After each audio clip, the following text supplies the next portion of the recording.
So you're big on biohacking. Explain what biohacking is, bro. So biohacking is your ability to reverse engineer life. Bio means life. Hacking through it is your ability to figure out the most optimal ways to experience life. So for example, if you have some sort of self-awareness, you would realize that if you eat carbs late at night, the next morning you're going to feel slow, lethargic, heavy. So maybe you stop eating at 6 p.m. So the biohacker says, hey, you know what? After 6 p.m. or intermittent fasting, I'm not going to eat any more food because it fucks up my diet. It fucks up my digestive system. It doesn't let me sleep well. It fucks up my sleep. Because they track their sleep, because they track their performance, because they care. Yeah. So you have different extremes of biohacking. You have simple things like people talking about sauna, red light therapy exposure, cold plunge, organic food, no tap water. These are the basic essentials.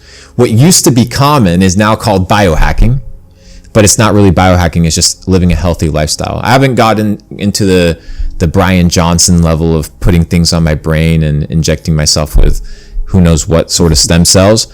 My objective is very healthy lifestyle. So what I eat, when I sleep, stress levels, sun exposure, red light therapy, sauna, no garbage processed foods, and no sugars, reducing and removing those, and just living a overall wellness lifestyle, a lot of mobility, a lot of flexibility. I still got to get some of my gains, but maybe part 3 of the pod we'll run it. Yeah, get the gains in. Yeah. Now, do you know what though? It's not a lot of people understand that life of, you know, we understand being healthy, but the way it improves your life, the way it makes you feel about life is a completely different aura. It makes you feel great. Yeah. You mentioned towards the beginning of this podcast that, you know, I think you were having a chat with one of your friends, and, you know, if you want to potentially take a couple of years off just to go traveling around the world and all of that, is that a stage you're in life right now? You've made the money and now you just want to sit back and explore the world? Because after this you're going to where, you said? So this is a business trip, but London, Dubai, Malaysia, Taiwan, Singapore, Cambodia, and then back west. I just like traveling, but this is a business trip. But to some extent there as well, you can kind of class all these places as business trips. Yes, but it's all about productivity, right? Yeah. It's all about productivity. So for example, I'm here in London for 1 week. I've done 7 podcasts. Oh damn, okay, you've done a lot. Yeah, so when's the next time I'm going to be in sunny London during a summer? It's not going to take place. Yeah. So I'm like, I'm going to be here. I'm going to come during the best time. I'm going to take advantage of it. So what I like to do is be highly productive when I go and when I travel. And at the end of the day, it was just an example. You know, I was talking with buddies, and it's, at what point is enough? At what point is your priority to no longer be a master of money? Maybe you want to master health, or maybe you want to master relationships, or maybe you want to master a specific skill set. And maybe it's not going to be ultra profitable, but that's what you want to do. If you have money, it's going to give you the freedom to do that. Most people's problems are self-induced. Their wounds are self-inflicted. The difficulties and problems that they have in life is because they cause them. And once you realize that you can reverse engineer these things, that you're not bound by your past bad decisions, that you can fix the problems in your life, that you're not identified and you're not determined by your past bad behaviors, that you can change in the present and you can change in the future, you start making better decisions. And if you make better decisions, you'll have a better life. Who do you look up to and be like, do you know, I like what they've done, I want to kind of recreate? It could be anyone in a point of period of history. Anyone. Leonardo da Vinci. Why? I mean, a master of multiple areas of life. Mastered philosophy, mastered mathematics, anatomy, architecture, physics, polymath. A polymath is a master of several skills. So when I look at somebody that I admire, I want to look at their life, and I want to be awed by the level of mastery that they've achieved in different aspects of reality. So when this guy's out here building some of the most incredible pieces of architecture that we've seen, puts together some of the most incredible art pieces that we've ever admired, and then starts talking about human anatomy and astrology and math, and you're like, whoa, this guy's a fucking G.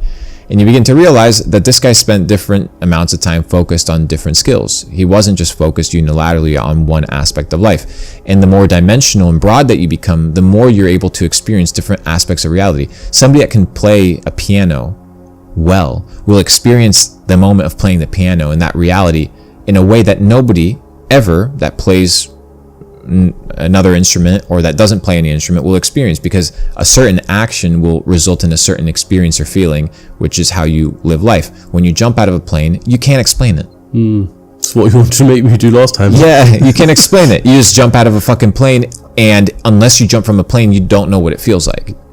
So in life, it's about mastering experiences, about experiencing different things. So when I look at somebody like Leonardo da Vinci, who's tried different things, mastered different things, it inspires me to master different areas of my life that collectively are going to make me a better person. Who do you think Luke Belmar is going to be in 10 years time, 15 years time? Luke Belmar, bro. Luke Belmar 2.0. 2.0. Better version. Where do you think you're going to be? Sitting on the beach, retired, chilled out? Who knows? With the missus? Who knows? I mean, I would like to think that I'm working on some sort of nonprofit work, that I'm working on something that's driven by purpose.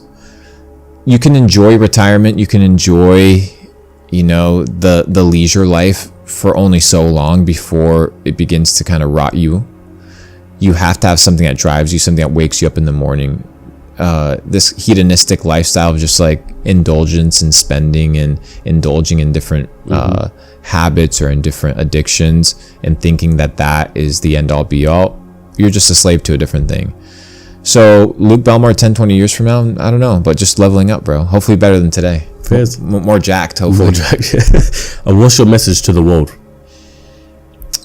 My message to the world is a very simple one. You need to treat yourself with kindness and grace, understanding that this is the first time you've played this game, understanding that you're going to make mistakes and that mistakes are maybe 70-80% of life, and that you're just figuring it out.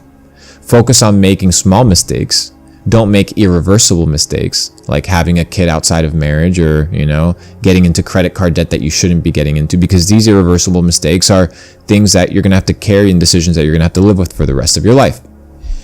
The point is, if you want to level up in life, you need to focus on reducing liabilities and increasing your odds of winning. Good habits, good relationships, positive mindset, positive affirmations, things that elevate your consciousness and your mindset. And treat yourself with kindness, grace, and respect, because it's the first time that you're experiencing this game. Once you treat yourself that way and you understand that failure isn't a bad thing, failure is just an inevitable part of the process, you just continue attempting, and through those attempts, you become a master of life. How do you not get phased from when you do fail? Because everyone's bound to fail in life. How do you bounce back from failure? Resilience. Remember that we talked about the key determining factors of somebody that's going to be successful versus somebody that's not successful beyond education. It's resilience and stress tolerance. True. Your ability to handle stress and your ability to bounce back. Resilience is your ability to bounce back. Dude, how many times, you know this. Anytime you get to the next level, you feel the same pressure that you felt when you were at a lower level with less skills. Yeah. All you are is leveling up. You're going to have to feel pain before you feel pleasure. You're going to have to feel, weak before you feel strong. You're going to have to feel dumb before you feel smart. It's just the name of the game. Yeah, fairs. Well, Luke, I want to appreciate you for coming on the podcast, bro. And if people want to find you on socials, where can they do so?